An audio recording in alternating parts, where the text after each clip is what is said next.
Here's a question. Do you believe that angels walk among us? Hi, I'm Eric the Undertaker, licensed funeral director and embalmer for over 28 years, and here's your porch talk for today. Have you ever had a moment in your life that you couldn't explain no matter how hard you tried? Normally, I wait 2 years before telling a family story, but with this sweet lady's permission, I'm telling this one today. About 9 months ago, we served a lady named Elsie after her husband Robert died at the age of 78. Robert was going to be cremated, but before that happened, Elsie wanted some time alone with him. So after all the services were over for the day, I prepared a private room with Robert on a stretcher with a pillow under his head and a simple sheet and blanket over him. It was quiet, peaceful. When Elsie arrived right after 5 p.m., I was surprised to see that she was alone. I asked her if someone was going to be joining her, and she said, "No, Eric, this is something I want to do just by myself." I showed her into the room where I had pulled up a couple of chairs next to Robert and told her that I was going to give her some privacy. A couple of minutes later, I could hear her begin to cry. And then that cry turned into wailing. The kind of wailing that only happens when you've been with somebody for over 50 years. After a while, I left my office and started making my way to the room, and I noticed that the crying had kind of softened. As I came around the corner and entered the room, I saw that there was a lady sitting next to Elsie. She appeared to just be sitting there, comforting her. And I didn't think much of it, except for the fact that what she was doing was helping Elsie greatly. So I turned around and left. About 25 minutes later, I noticed Elsie coming out of the room and walking down the hall, so I went and approached her. But this time, Elsie was alone. I simply said, "Elsie, are you doing okay?" And she said, "Yes, thank you, I'm better." But then she asked me a question. She said, "Where did the lady go?" I said, "What lady?" And she looked confused. She said, "The lady that came in and sat with me. I wanted to thank her."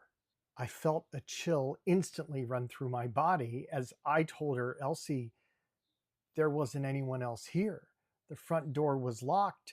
I assumed that somebody had come and you had let them in. But if not, then no one had entered and no one had left." Then Elsie told me what had happened. She said when she was in the room crying, a woman that she had never seen slowly walked into the room and sat down beside her.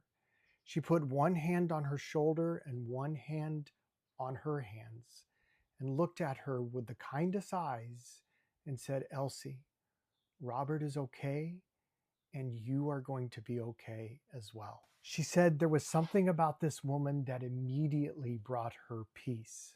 She said she believed every word that the woman said. And then after a few minutes, the lady placed her hand on her shoulder as she stood up, and she just turned and walked out of the room. I'll be honest, I had a hard time sleeping that night. I began replaying everything in my mind, trying to make sense of it. A few days later, when Elsie came in to pick up Robert's urn, I sat down and I asked her one more time, "Elsie, are you absolutely sure that no one came with you that day?" And without hesitation, she looked at me and she said, "Eric, I haven't stopped thinking about that night since it happened. Nobody came with me." And then we sat quietly looking at each other for a moment until she finally said the words that neither of us really were comfortable saying out loud. She said, "Eric, I truly believe that was an angel." Whether you believe that was an angel, a messenger, or something or someone entirely different, I'll leave that up to you. But after all these years in funeral service, I can simply tell you this. I've seen too many moments of comfort arrive exactly in the moment that they were needed to believe that we are truly alone in this. Sometimes those moments come through family, sometimes through friends, and sometimes through strangers. And sometimes they come in ways that we simply cannot explain. Maybe the lesson is this: not everything in life needs an explanation. Sometimes it's enough to simply be grateful for the comfort you found in a situation when you needed it most. And if you've ever experienced one of those moments yourself, hold on to it, because those moments have ways of carrying us through some of the darkest days.